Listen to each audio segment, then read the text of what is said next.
Hello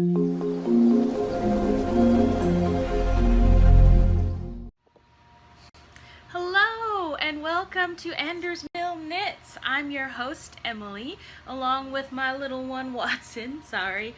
And I want to welcome you all you returning viewers, all you new viewers. Thank you so much for joining us today. This is episode 20, Finding My Balance. Yeah, huh, Watson? Yeah, we gotta find a balance in life. So this episode was, the title was prompted by the last couple weeks, which, as you probably have noticed, this is coming out a little late. And I have been struggling a bit in my physical, emotional, mental capacity, not capacity. I just have had a lot of challenges the last couple weeks. And so I've been trying to find my balance within all of that. And what that means to me is spending a lot of quiet time, reflection time, and I've done a lot of things that are very meditative for me, like adult coloring. I don't usually do adult coloring except for when I've got large conundrums on my brain that I want to just let itself kind of untangle itself, and so I'll just start coloring and eventually things will happen. It sort of helped. That one sort of helped. I went on and did a little art journaling, which I'm terrible at, so I'm not going to show you. And knitting in the park, playing ball with my dog, taking a lot of walks, and just trying really hard to find that balance, which is actually very hard right now. Okay, I hate it that every episode I say work has been busy, but it's the truth. And it's hard also for me, since I work at home, to find the balance between home life and work life, and the boundaries that must go between. And so there are some days that I'll work from about 7 in the morning until it's time to go to bed, about 10 at night. And some days like yesterday, my husband had a doctor's appointment, so I went with him during the day, and then I was just feeling so blah. I sat on the couch for an hour. So then I worked, since I didn't really work in the morning, I had to work until about 8 o'clock last night. And so see what I'm talking about, where there's not that clear balance between work and home life. And then there's also with my diabetes, it's just I've been struggling with it for quite a while, and well, when I say quite a while, it's going to be a year come August, so 2 months that I was diagnosed, and I still haven't gotten a handle on it. And so I went to a nutrition class last week, and all about carbs, and I've been really focusing on my carb intake and trying to find the balance there. So for my body type, I guess I'm supposed to have 45 carbs per meal and 15 carbs per snack. And I thought that was going to be easy, I should say, because I just assumed my entire life rotated around carbs. And in a sense it does. But what I also discovered is that I generally, in my food intake, I'm only eating about 30 carbs, but of grains. But then I'm eating way over when it comes to candy. I have a sweet tooth. So obviously candy just needs to be out, and I don't want to eat those sugar-free candies with the sugar alcohol in it. I've tried that, and it makes me feel really weird. So I'm finding that balance in there. I wrote a little bit in a different vein about my struggles, or my challenges. I want to call them challenges, not struggles, in the last couple of weeks on the blog, which I promise I will actually publish at the same time I publish this episode this time. I don't know, last time it was a whole week before I remembered to publish the blog post. But so I'm with this in mind, I'm taking one of my days off this coming Monday, because it's Tuesday's the 4th of July, so I'm gonna have a 4-day weekend, And I am already pre-planning out some very self-help type things for me in that area. Like, for instance, I want to make a bunch of snacks that will be healthy for me within my diabetes framework. And so some things like granola with a lot of nuts and dried fruit in it, so there's that balance. Then I also want to make bread, because I want to see what it would look like, how my body would react to homemade bread versus store-bought bread. And then so there's just those kinds of things, and I want to plan out some meal plans for a few months if I can. And I want to just do a lot of self-care things. I plan on hitting some dye pots, which I haven't done in about 2 years. And I'm going to visit with some friends. A friend of mine and of the podcast is coming into town, and hopefully we'll be able to get together and knit. Which, speaking of, I pinched a nerve in this shoulder here, and I haven't been able to knit in 3 days. So I actually, the other day, I couldn't even get my hand past about, I'm trying to see if I can, so about right here. I couldn't get my hand past there. Now I can get my hand all the way around to my back, and so I can wash my back and things like that, but it still twinges, so I'm giving it a rest. I'll probably start knitting again come Friday or something, you know, starting the weekend. So taking some muscle relaxants for that and hoping that it gets better, because these fingers were numb, and then I was having a hard time gripping things, and then this finger started tingling. So it's probably tendonitis. We're not really sure. I'm not going to go to the doctor for it because I've had this problem my whole life. You know, I'm a piano player, I'm a violinist, and, you know, just these, and I'm a knitter, so these things just happen. So I'm just taking care, icing it, and giving myself some time off from knitting, unfortunately, which is really hard, it turns out. Last night I was watching a really interesting movie on Netflix called Pretty Ugly People. It's an interesting show. It kind of reminded me of The Hateful Eight, in which I didn't really like anybody, but I also didn't hate them. Does that make sense? It reminded me in that sense. There wasn't violence in it at all. Holy cow, the violence in Hateful Eight. Whew. Anyway, you guys wanted me to hear that tangent. So, I was watching The Pretty Ugly People last night, and I was having a hard time. I picked at my fingers a little bit because I wasn't knitting, and I finally went and got a piece of gum and just chewed on the gum because I wanted to make sure that I wasn't doing anything, some of those unwanted behaviors. So, what have you. Anywho, so those are my plans. So that's what happened in the last couple weeks. Also what happened is my husband and I went to Black Sheep Gathering, but I'm not going to talk about that until in my toolbox. So, but I got a lot of great footage in there that I'll be inserting into the podcast at the end. And I hope you guys are all joining into the Summer Stripe Along CAL. The hashtag is SSACAL on Instagram, and we have that Ravelry group for Summer Stripe Along. So you can find us there, and you can post all your finished object there. There's lots of activity going on. It's so fun. And the girls actually had a VKN, virtual knit night, on Sunday night, which I was unable to attend because I was with family. And and I haven't heard how that went. I'm curious about it, but I so want to join in a VKN. I've never joined in one. So, but why don't we move on? Okay? No more rambling. So let's move on to case notes. I kind of don't have any case notes for you. So what I decided to do was go back into the vault of my finished objects and bring out something to talk to you about. So this right here, hold on. This right here is my first Azlite shawl. And actually it's one of my first shawls that I ever knit, period. I actually knit this all the way back in 2012. I knitted out of Elizabeth Lavold. See, even right now my shoulder's twinging from just doing this. Elizabeth Lavold Bulky. I think it's a silk and wool blend. See, this is one of the slubs I was going to tell you about.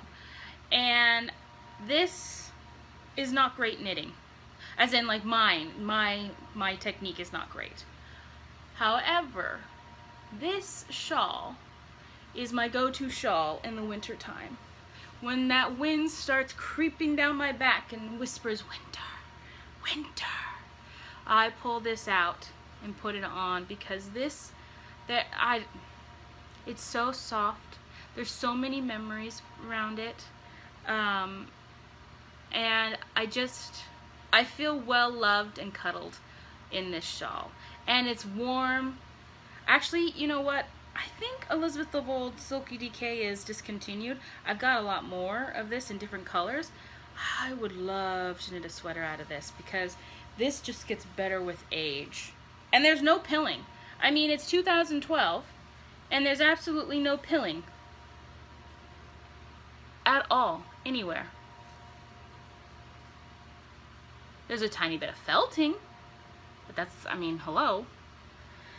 But you know, I've got flubs in which who knows what I did there, right? And then I've got, on one end, I did this thing. I don't know if I can show you. I don't even know if I can find it now. Where I accidentally wrapped the yarn around an entire section. Where is it? Huh, I can't find it now. But anyway, there was one area where I wrapped the yarn, so you can see, not on this because it's not this, where I wrapped the yarn around. But this is probably, actually, to be truthful, this is my favorite shawl. And I loved it so much, even though I was frustrated with myself with the flubs that I made, that when it came time that I needed to knit some samples for my shop, out of my hand-dyed yarn, I knitted again. And this time, I did it right. So, I knit this out of my blue, both are out of my Denali base, Tundra Strong base. I renamed it to Tundra Strong. And so this is the Otter Shanks colorway. And then the yellow is the, oh boy, I forgot. The yellow is the Sunshiny Day colorway. And of course everything's discontinued because I'm not dyeing anymore.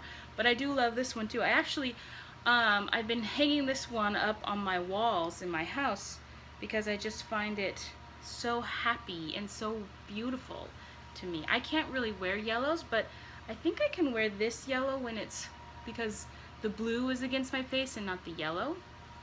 So I love this so much. And there's no mistakes. Watson's getting annoyed with me. So there's no mistakes at all. I would highly recommend the Aslight shawl. I know the pattern's still out there. Oh yeah, sorry. The stuff is coming undone because coming unwound because I didn't sew them in properly. Anyway, but I love this knit. So those are my two Aslight shawls. One is called Sunshine. This one's called Sunshine on the Water, and this one I called my Annie Oakley shawl. So there you go. Those are my case notes for the week. I hope you guys, ow, owie. I hope you guys enjoyed From the Vaults. I really enjoyed it. So what though is in session? So it's pretty much the same thing as last week.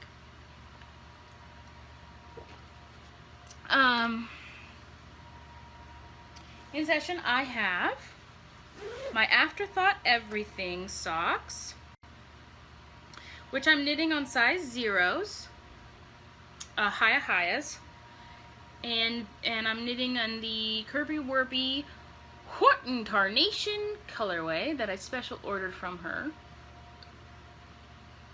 And I don't know how much I've got done on this. I don't think I've got... Sorry, I didn't mean to knock things around. I don't think I've got a measuring tape nearby. Oh! That is not a measuring tape. Those are scissors. That is not. That's medicine. Oh wait, I do have a measuring tape. My Hermione's Everyday Socks, which I have not touched since last we spoke. I just don't know what my problem is, why I'm stalling out on that, but I'm not going to be frustrated with myself. Life is what it is. Alright, so let's see. We've got... I have got 14 inches on this. So let's see. I like my cuffs to be 6 inches.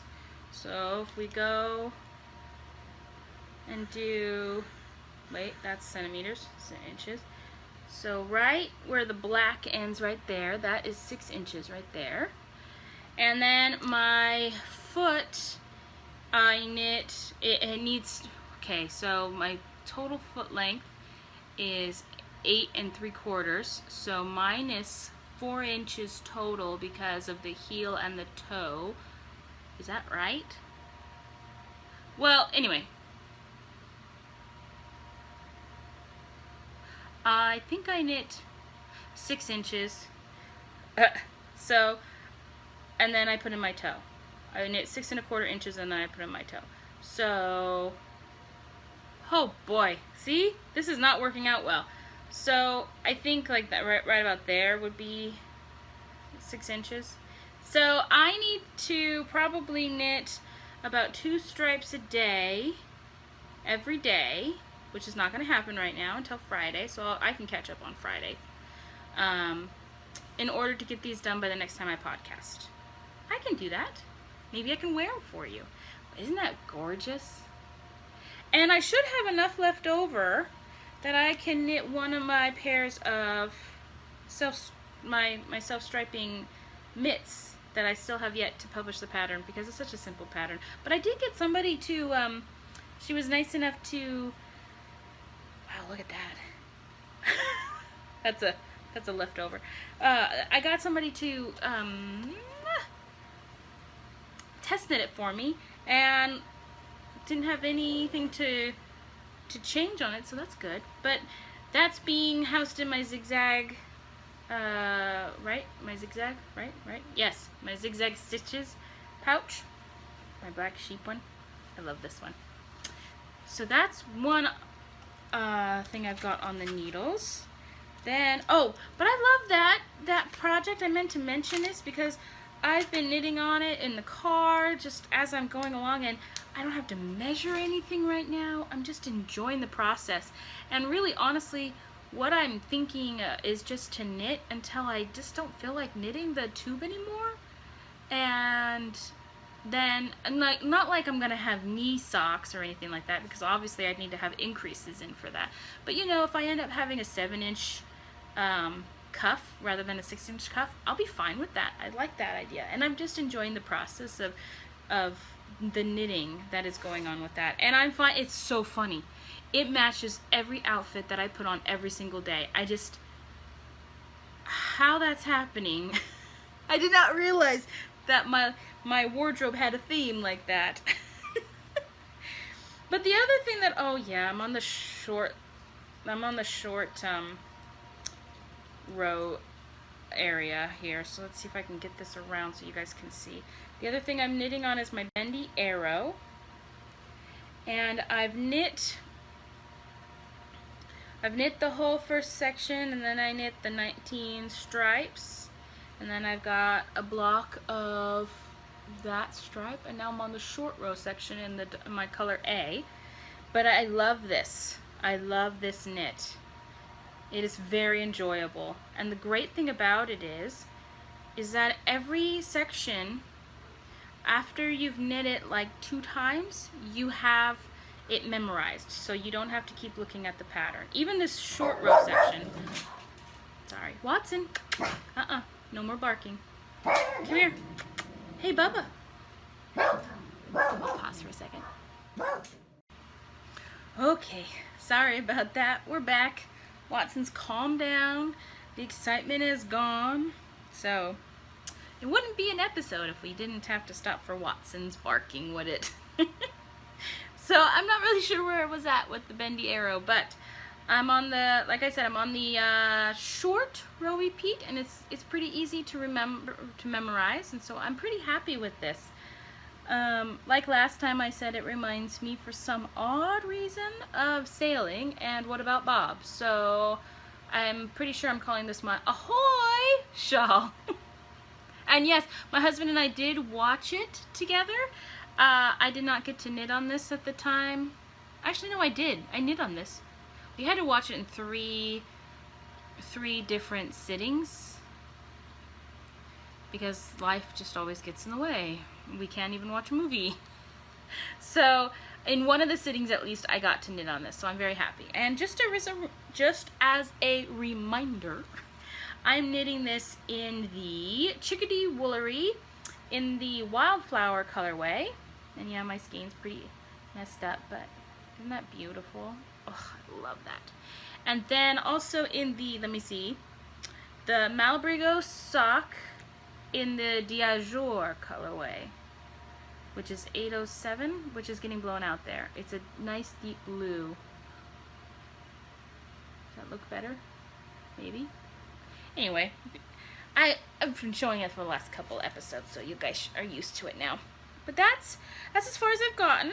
So I'm pretty happy with it, even with the short amount of knitting that I've gotten done. But hopefully with the resting of the shoulder, everything will be back to normal by this weekend, so I can bang that out. I'd like to have both those projects done by the next time I record, because I also want to have some cast-ons in my future. Now, you guys know, so we're segmenting obviously into in my toolbox, but you guys know that I've been wanting to knit the, holy cow, I lost it. One second. Okay, I found it. The Breathing Space Cardigan by Vera Valimaki. And I haven't been able to knit it because my first selection was Tosh Merino Light in a single ply for the main colorway, and I couldn't get gauge on it in a fabric that I liked.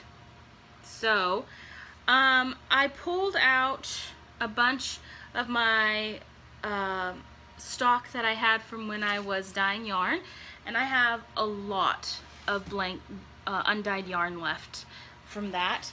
I've got some pretty luxurious yarns. Oh, look at me just getting all casual. Ow. God, Emily. I've got some pretty luxurious yarn, like my 80-10-10, you know, with cashmere in it. I've got some high twist 2-ply. I've got my Tundra Strong, which is an 8-ply.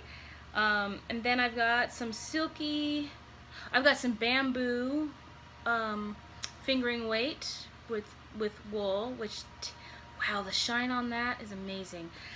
And then I've also got some silk and wool worsted weight. And of each of those, I probably got enough for at least one sweater, if not two, out of each of those. So what I've decided to do was to match up the colorway that I chose from I don't know why my brain always does this when I'm recording. From Hedgehog Fibers, the colorway that I picked out, which, as you may remember, was the Monarch colorway. That is a 2-ply. It's a loose 2-ply, but so I picked out my 2-ply superwash 100% wool that is a more tightly spun 2-ply, and I think, and I'm gonna try and dye it to look very similar to this. So I've got some dyes on the way because I noticed I didn't have any purple in my dye stock. So that's on the way, and I'm hoping to dye it up like this. And I think that the contrast between the two twists are going to be very flattering. So obviously this one is going to stand out more. I mean, not this one, but the colorway, that the main colorway, is going to stand out more because that's going to have more stitch definition. And then the Monarch colorway is going to kind of fade into the background, which I'm really okay with. So that is on its way. And then, of course, while I was at the Black Sheep and Wool, I had to purchase some things, obviously.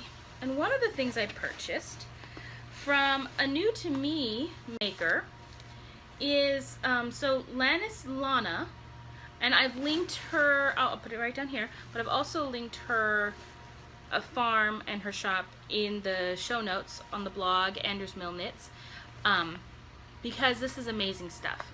So this is from her flock of Rambouillet, and I have 3 fingering weight of 500 yards in each. So for my size of any sweater, this is a good one color, or this is a good main color. So what I decided to do is because I've been also eyeing the confetti sweater by Vera Valimaki. So, and it's a nice A-line shape, and I look pretty good in the A-line shape because of, you know, I've got a belly, and A-line shape's a little bit more forgiving of that. And so I've decided to knit the confetti sweater, and this is going to be my main color. Now I don't know if I have anything that, oh, it's so scrumptious. The squish factor on this is amazing. Ugh, I love it. I can't wait. And she sends this into a local mill as well. I can't remember her name. Who is the owner of it? I know I have her card somewhere, but anyway, she sends this into a local mill, and I've bought. And if you'll recall, I'm assuming, I think this is the same mill that she sent it to. We had a giveaway from another mill earlier in the year up in Washington, and I believe she sends her stuff to the same mill because it has the same structure and the same oomphness, you know, the yumminess to it. So I'm super excited about this. And so I just want to read the back to you, actually, because I think this is great. The yarn and comb top produced by Lanas Lot is grown and harvested on the Bear Ranch in the Warner Mountains in northeast California and the rangeland of northwest Nevada. The Estill family raise sheep and cattle outside on the range under the watchful eye of the shepherds, cowboys, and their dogs. We practice regenerative agriculture and are committed to improving the land and soils that we depend on. It is a lifestyle rooted in tradition and grandeur, close to the earth, close to nature, and ever so open and exposed to elements beyond the control of man. Our climate beneficial wool is made using a combed preparation which resists pilling and prolongs wear, making it perfect for your next project. Made and grown in the USA, 100% USA fine wool. So, for those of you out there who are wanting to be very conscious of where your wool, your yarn, everything comes from, that you want to know that it's not just done up, say, in a, you know, everybody has a carbon footprint. So if your yarn was spun in Peru, then shipped over to I don't know, New York, and then shipped out to all the places across the country, the carbon footprint is huge on that. Whereas the carbon footprint on this is within a 500-mile radius of my home, so, or less. So the carbon footprint on this is very small, and I know that I spoke to her for a long time about her sheep, and you can go to her website because I've listed it on the blog, and you can see, whoops, oh, there's her card. Oh, her name is Lonnie. Oh, there she is. So that's her. And see this is, I would call this eco-friendly wool, in my opinion. I'm not one of those people that will say that I won't knit with wool from sheep. What I'm instead doing, and don't quote me on this because this is newish for me as of this year, but what I'm instead doing is trying to be more conscious of the purchases that I make around wool. So for instance, I don't want to purchase any more superwash wool. So at the fair this weekend, even though I loved the colorways of all these different superwash wools, I passed them by because I know the harsh chemicals that are used in that process. And so even though that the raising of the sheep might be eco-friendly, the processing of the wool wasn't eco-friendly, so I opted not to buy it. So I only bought from people that I know I felt like I could trust. Does that make sense? So the other person that I bought from is Kimberly from Katmai Mountain Fiber Arts. And this is an amazing skein. I'm going to undo it for you. Well, first, hold on. And now, Kat buys her wool from the same mill that I bought my wool from when I was dyeing, and I happen to know that company and know them well, and so I trust them. So they do sell some superwash, but by and large. But what she's done is she's made 5 different mini skeins within one large skein, and she's dyed them all up at the same time in the same color, and each of them are taking the dyes differently. So she's got some Stellina sparkle in this 2-ply plump. Can you see the sparkle? And then, oh boy, I forgot what this was. I don't know. But then she's got her, now this one has some bamboo in it, and I've got that one. This one's obviously pure mohair. Look at that. And then this one is just a regular this one's like a 3-ply. This is like a sport weight. So it's a very interesting combination. And Kat came from Colorado to vend there, and I had a blast talking to her. She actually wrote up a few patterns for this makeup that she did of that skein. And I'm gonna knit this. And I love the pen. I don't think she's published it. She doesn't even have really a name for it, except for a super slouchy hat. But this is the, I don't think it's doing this justice. But I took a picture of Kimberly wearing her hat that she had on display, and also I'll insert it here. And I just loved it. It was amazing. So this is going to be cast on this weekend. I know. How many things can Emily cast on? But you know what? It's a process. It's not about the, sorry, I have to turn back on my computer so I can see my notes. It's not about the finishing for me anymore. It's the process and what is drawing me. So yeah, currently I've got like 18 projects on the go. Only 2 of which are socks. I need to drink something, sorry. Watson's having dreams over there, so I got distracted. So I'm pretty proud of myself about that, only 2 being socks. That won't last for long. I have so many plans for socks. So the last thing I bought while I was at the show, actually, no, this was the very first thing I bought. My husband and I have a rule that we circle the whole show once before we buy anything. I have never been successful at this, and I wasn't exactly successful this time. Technically I was, because this booth was the last, one of the last booths on the last row, but you know. So I came across this booth with a mother and daughter in it, and the mother is older and the daughter is, you know, middle-aged, and they come from, they have a farm called Willow Creek Farm, and then they have a shop that's associated with it called Dawn's Custom Carding, and I've linked to this as well in the show notes. And she does do custom carding, which is why it's called that. But what fascinated me was, so everywhere throughout the show, I noticed there was a lot more focus on slightly off crafts from just knitting. So there was a lot of different types of punch needle kind of going on, and I've been very interested in doing punch needle. There was a really well, to me, a really a well-known designer there with her punch needle rugs, and boy would I have loved to have gotten one of her kits, but they're like $300 and something, so there you go.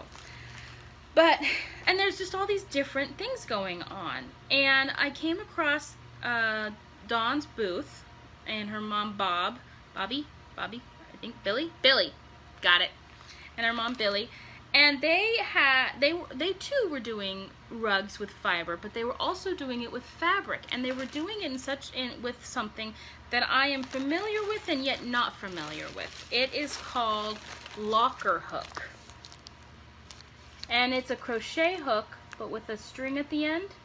And it's going to be too complicated for me to describe what it is, so I took a video. I interviewed Billy, and I took a video of her making, of her demonstrating the technique. But I bought two kits from them, in the fabric side, not the wool side, of their hot pad kits. And I picked out one for my mother, and it's Christmas themed. And then my husband picked out one and has teddy bears, and he didn't realize though that this is also Christmas themed. But the cool thing about this is that you can have whatever kind of designs you want on the fabric, but the designs aren't going to show up on the finished product. What's going to show up is the colors, and that's going to be making the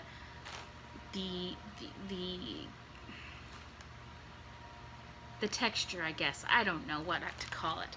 So while this is totally going to be Christmassy, no matter how you put it, but like it's not going to be garishly Christmassy with these.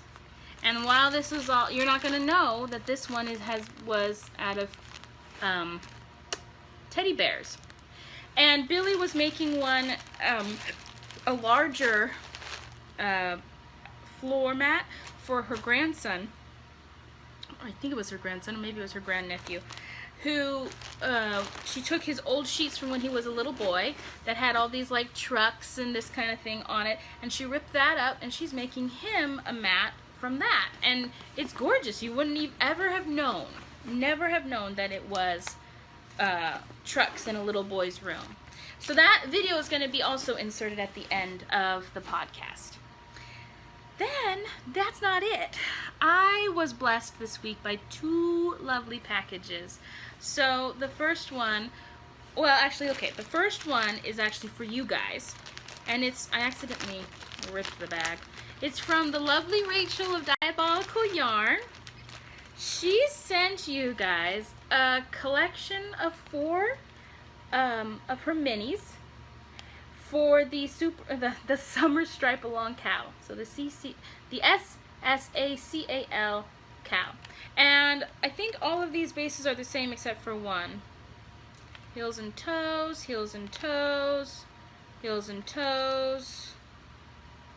Oh, no, they're all the same. No, Targi sock. Oh, one of them is a Targi, heels and toes, Targi. Then this one is $25.75, $25.75, and $25.75. So which one's the Targi? So this one from Joie Noël, the pink one, is Targi. It's yummy. It's got a little bit more bounce in it than these guys. But isn't that a beautiful selection of colors? Ugh, I can't wait to see who wins this and what you do with it. Thank you so much, Rachel. And Rachel is so giving and so kind. And I highly, highly, highly recommend going out and purchasing some of her stuff, because she's one of my favorite dyers. So, and she's very thoughtful in how she approaches her business and the dyeing process, and what that means to both her and the consumer. So the last thing I got was a really special gift from my friend Karen at Simply Stashless. She and I have been encouraging each other to go out thrift shopping. She always thrift shops, but she's been encouraging me, I should say, to go out thrift shopping and do the remake, reuse, recycle.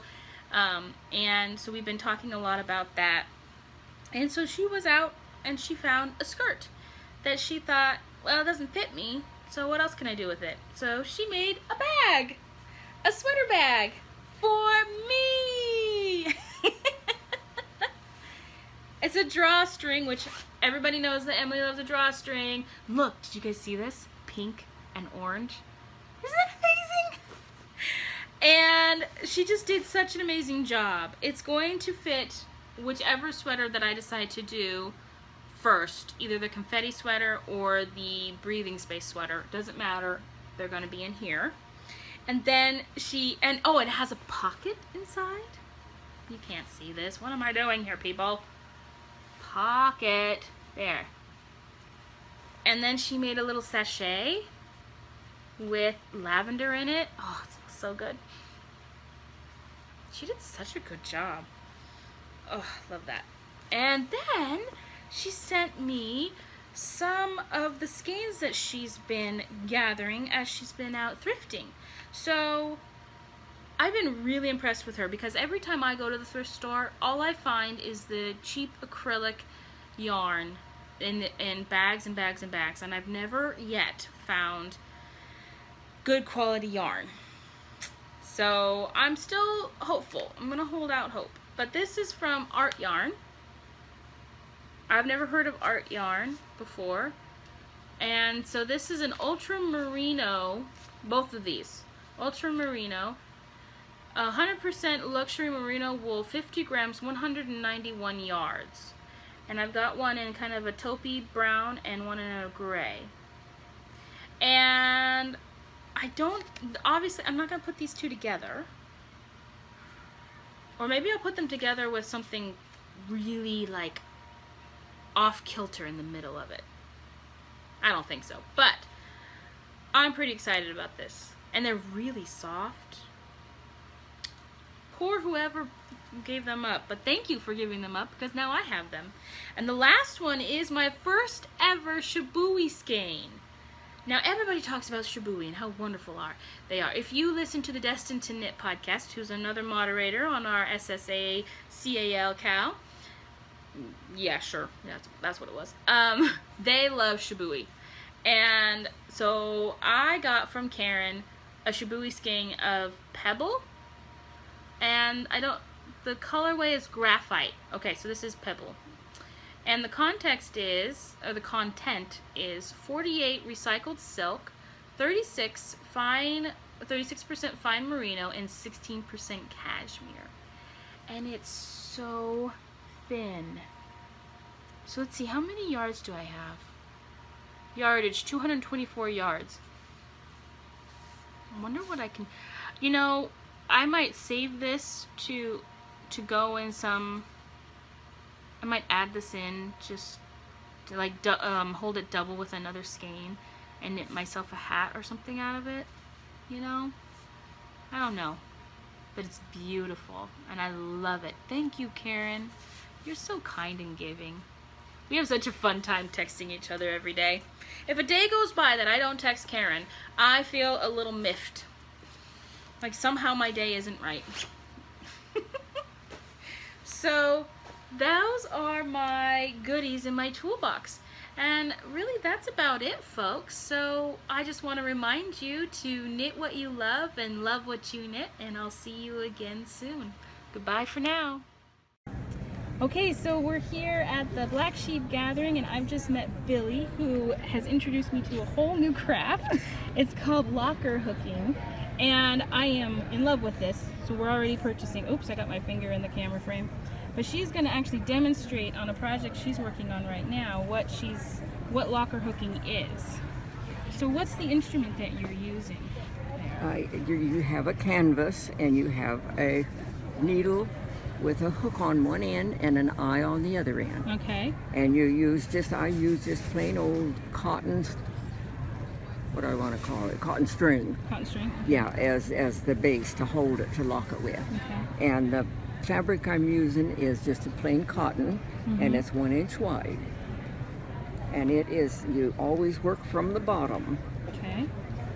And you put it under Oh, there. this is the bottom of the rug. No, this is the top. Oh, but see, okay. you work from the bottom. Your material is on the bottom. The material's on the bottom. Okay. Yeah, and your hook and stuff is on the top. You go down, bring it up, leave it on your hook, go down, bring it up again.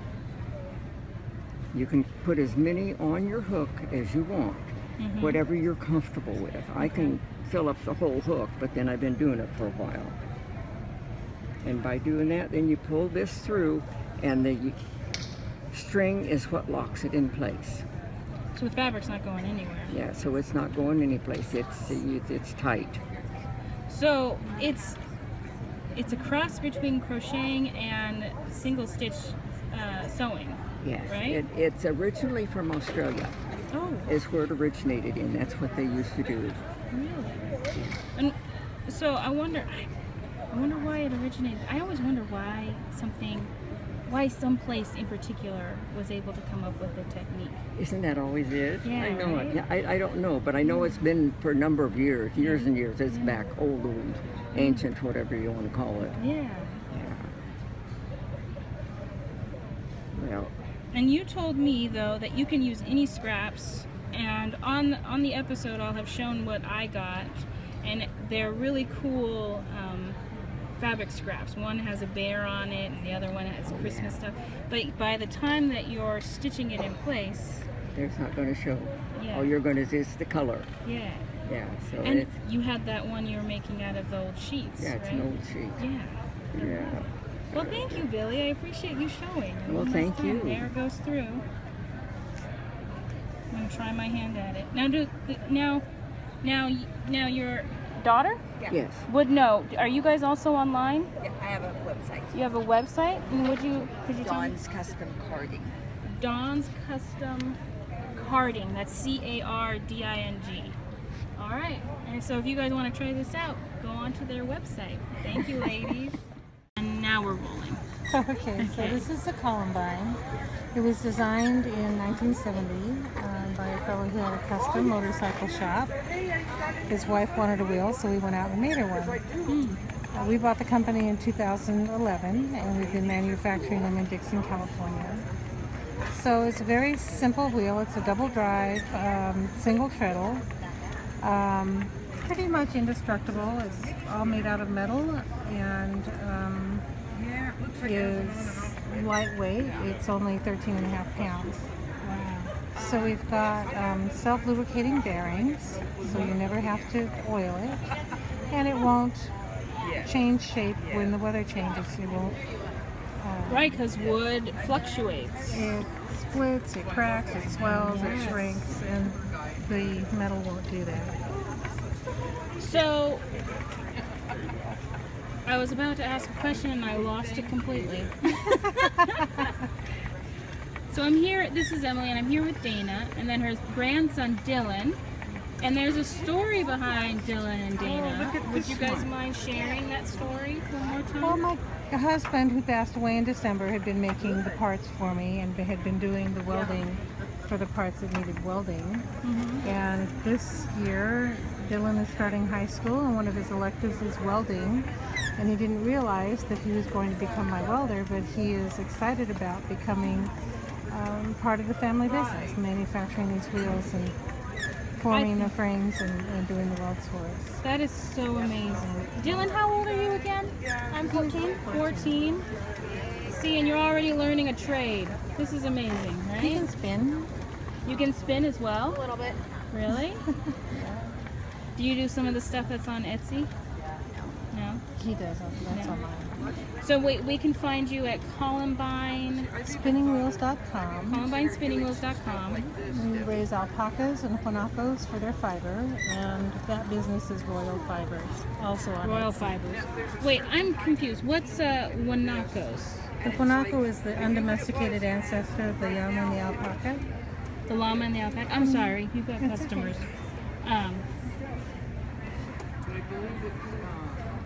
Wow, they're gorgeous. They seem a little. Oh, there we go. They seem their necks are a little shorter, right? They're actually They look more deer-like. They're or at least lighter framed, Yeah. but very, very hardy than the alpaca. The alpaca has been bred for 3,000 years to be smaller and more docile and have greater fiber coverage. That's Guanaca. Yeah.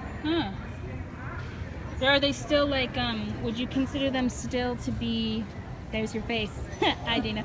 Would you consider them to still be, like, I know that a lot of herders also have, is it alpacas, right, that are instead of guard dogs? They have llamas as livestock Llamas. guardians. Okay. And the guanaco is actually a better livestock guardian because although they're smaller than the llama, they are much more alert and aware of their surroundings, and they will immediately attack a dog or a wolf or a coyote or anything, any kind of a predator that gets in their That's really, space. About the only thing that they are not successful against are cougars. cougars. I can understand Mountain that. lions. Yeah. Mm-hmm. I have more questions about it, but I want to take a shot here of the difference between those. This is a really amazing design, so versatile, and yet, so one thing I love about this is that it is a single treadle, but for like me, as my viewers know, I have my bum leg, and so and I'm right-footed though, so when I had my single treadle, it wouldn't work for me because my leg would fatigue so easily. But this, it's a single treadle yet double at the It's same a very time. large treadle, so you can actually use both feet, Yeah. or you can do one, or you can use the other one. It also has a fulcrum on the quite far back, so you can actually use your toes to control the wheel and also your heel. Oh. So you have quite a bit. So very little force to be Right. used, right? Right. So what about like when we're doing counter? Flying. Yeah, like how do you? Is it the same way with the single treadle where you have to be very careful how you begin treadling, or do you? Because I noticed that you didn't touch your wheel at all. No, as I'm saying, you can use your heel or your toe to start the direction. Oh, I see. There we go. The key is not to let the wheel stop with this at the At the top. 12 at the noon position. That's a little difficult to you can put Oh, your, look at that. Yeah. so as long as you don't stop in that position, you can And then wait. change and then... the direction very easily. You did so And so you just- naturally, too. So if you want to fly, you're going to go clockwise or counterclockwise, and if you want to spin, and here I left it There it is. at the 12 o'clock. It's amazing. You're natural. Well, I've been using this wheel for a little while, but it is a very simple wheel to utilize. So I highly recommend, I'm going to get a shot down here if I can. I highly recommend going on over to their website and checking them out. I've been stalking you on Etsy for quite a while, so I see it. yeah. Thank you for taking the time to speak with me today, Dana. Appreciate it. My pleasure.